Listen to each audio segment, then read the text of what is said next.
So sa ngayon kasi ang sinasabi dito sa balita lang naman po ito na ating ang hawak, itong direktor ng Environmental Management Bureau na si Robert Angelo Metin nagsasabi na kayo ang opisyal na naghahayag ng protesta dito wala namang basihan ang inyong reklamo.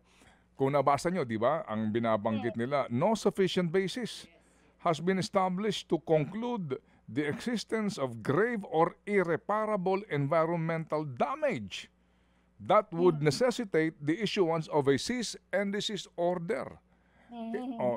Kayo ba'y sumagot na rito? Yes, sir. Kaya nga po, nag-motion tayo dyan, no, sa decision na yan.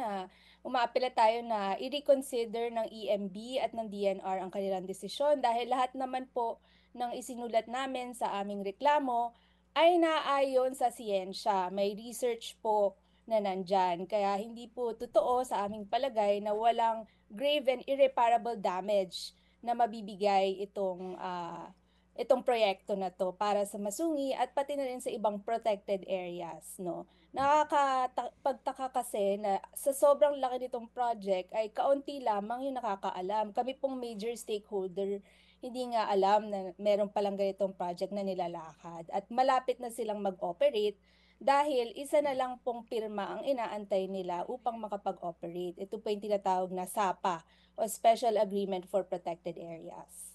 Itong pirmang ito, kaninong pirma ang hinihintay na lang? Ang kulang na lang? Sa RED po at saka sa Secretary ng DNR. Okay. Sa RED, itong Regional Environmental, ano ito? Itong RED? Regional Executive Director ng DNR. Okay. And then, itong Secretary kay Popoy Lotilla? Opo, kay Secretary Lotilla po. Okay.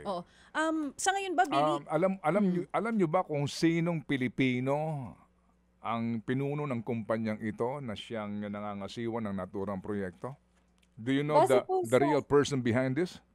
No, unfortunately, no. Ang nakikita lang natin sa SEC documents ay sila ay tied to Vina Energy, which is a Singapore-based renewable energy company.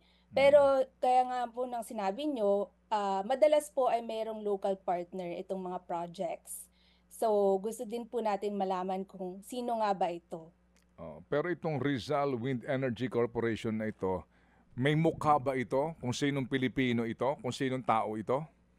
The president po is Westin Contreras. That's the president. Pero yung owner is Vina Energy, which is based in Singapore, na nabili din po ng Global Infrastructure Partners. So, malaki po yung backing nila pagdating sa pondo at ng pera. Okay, yun sige. Po yung pinaharap po natin.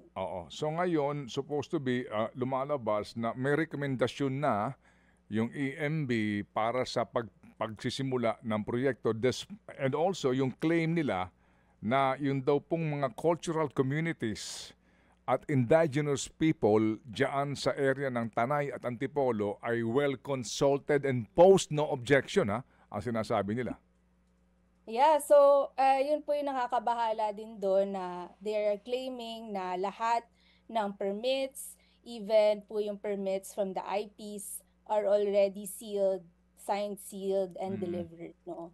Kaya umaapela po tayo doon sa Protected Area Management Board na sana i-review po nila yung binigay na endorsement kasi baka naman kulang yung impormasyon nila na nakuha, hindi masyadong napakita kung ano yung negative impacts, 'di ba? So, kailangan po natin as civil society na i-inform din yung ating decision makers para sana kung kailangan ay ma-review at mabawi nila itong mga permits na binigay nila.